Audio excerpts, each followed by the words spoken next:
Halo, selamat berjumpa kembali dengan channel saya dalam seri tenis seadanya. Kali ini saya ingin berbagi bagaimana caranya untuk menghindari cedera. Tentu itu adalah cedera tangan. Bahkan bagaimana caranya untuk menyembuhkan siapa saja yang sedang cedera.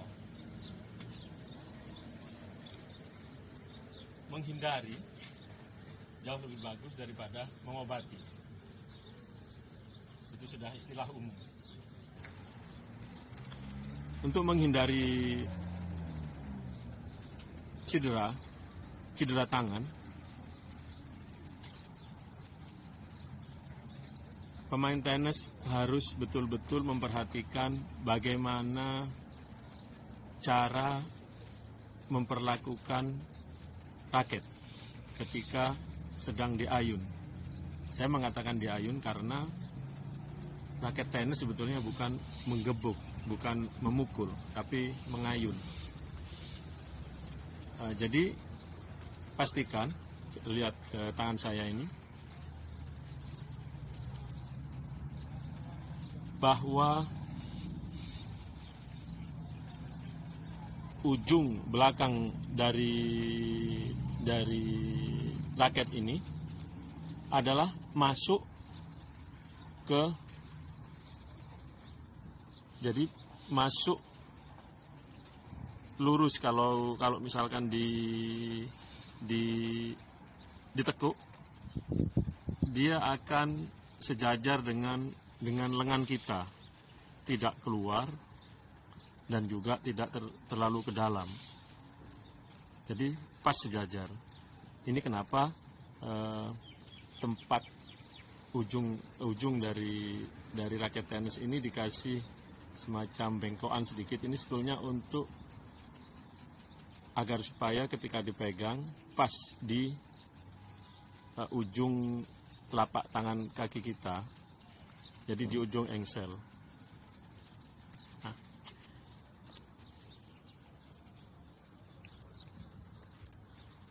Karena tenis ini bukan memukul adalah memukul, yaitu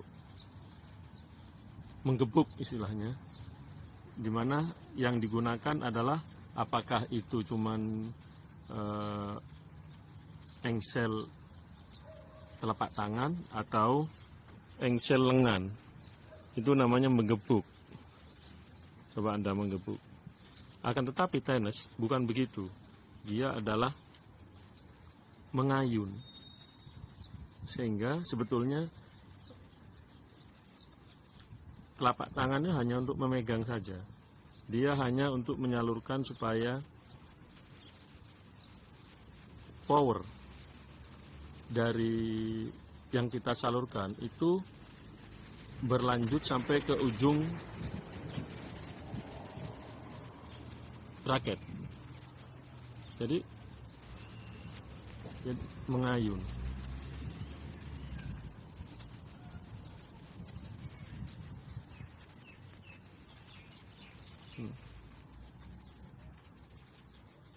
Dan ujung putarnya adalah di badan kita. Coba saya akan praktekkan dengan badan.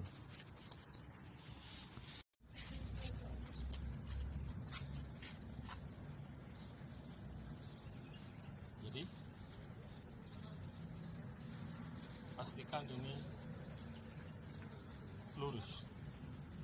Istilahnya flush, artinya masuk. Jadi sejajar, segaris lurus dengan lengan kita, bukan keluar. Ini akan menyebabkan tangan kita bekerja terlalu keras, dan bukan juga masuk, karena susah nanti untuk mengontrol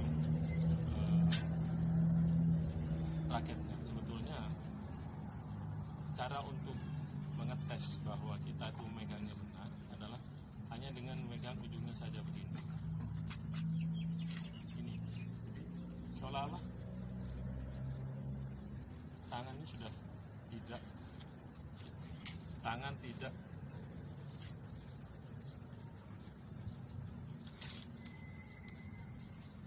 terbebani. Kalau begini mungkin nanti tangan bisa terbebani.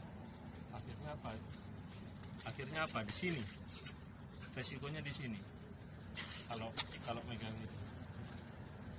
Satu, kedua, resikonya juga di sini.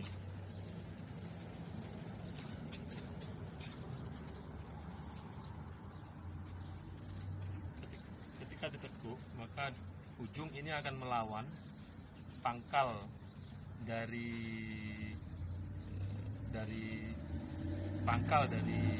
raket ini, akan melawan tangan kita, dan dia tendensinya untuk membuat ini melonggar. Jadi akhirnya apa? Yang terjadi di sini, ini adalah yang paling maksimum. Raket bisa di setir, dikontrol istilahnya kemana-mana, dan penyaluran jadi maksimum. Lain halnya kalau begini, ini sebetulnya bagus, tapi kan raket nggak bisa dikontrol karena kita tidak memegang. Ini sebetulnya bagus, bagus.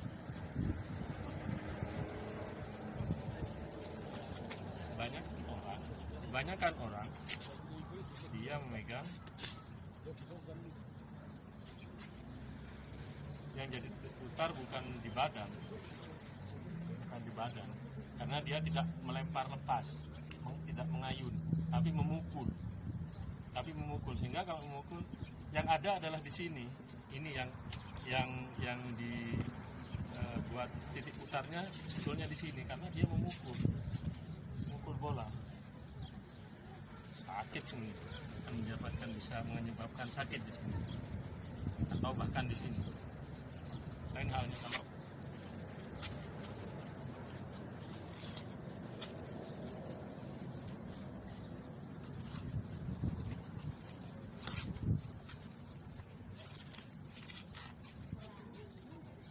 dia akan terus dibawa ke belakang.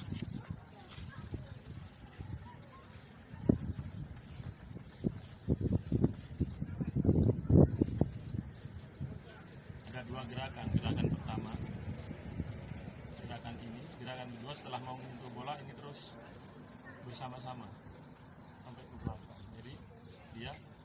Jadi raket ini awalnya ke belakang, kita tinggal, ini jalan dulu, baru setelah mau bola ini diputar juga. Jadi ada 2 putaran sini sama badan.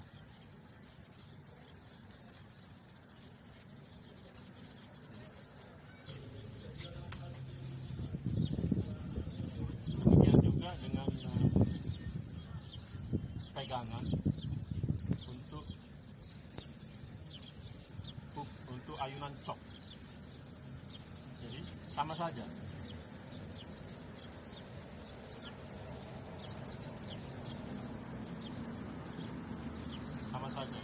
Jadi harus lurus, tidak ada yang keluar sedikit, jadi harus lurus.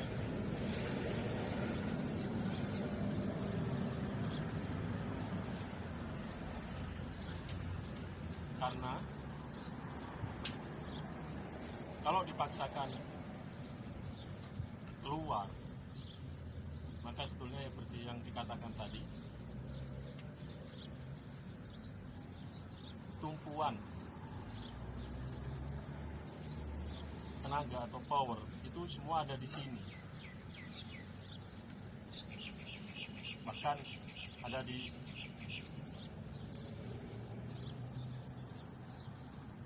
engsel telapak tangan. Lalu bagaimana dengan serven? Serven pun sama.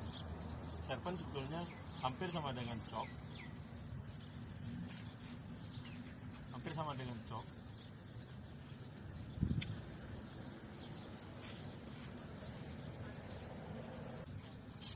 Sekarang saya coba praktekkan pukulan slice sama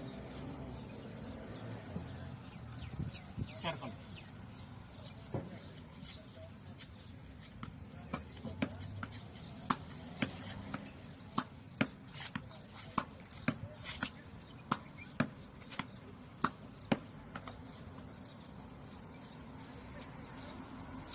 Yang belakang sama saja.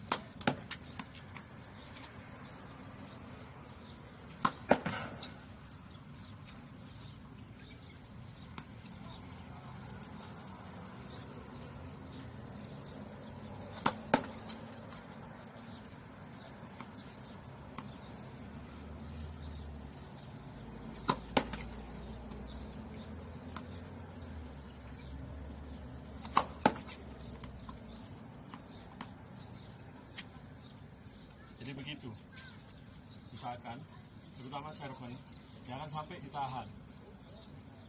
Jangan hanya ditahan, karena kalau ditahan, biasanya orang sakit di sini. Harus semua lepas, transfer.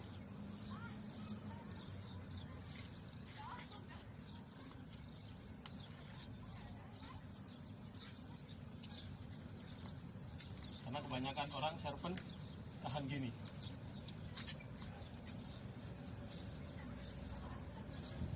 Ini yang sakit. Semua darah sini. Dia akan memilih yang mana yang paling lemah. Biasanya di sini. Apalagi servant sambil meloncat. Itu udah kekuatan maksimum. Jadi power maksimum istilahnya.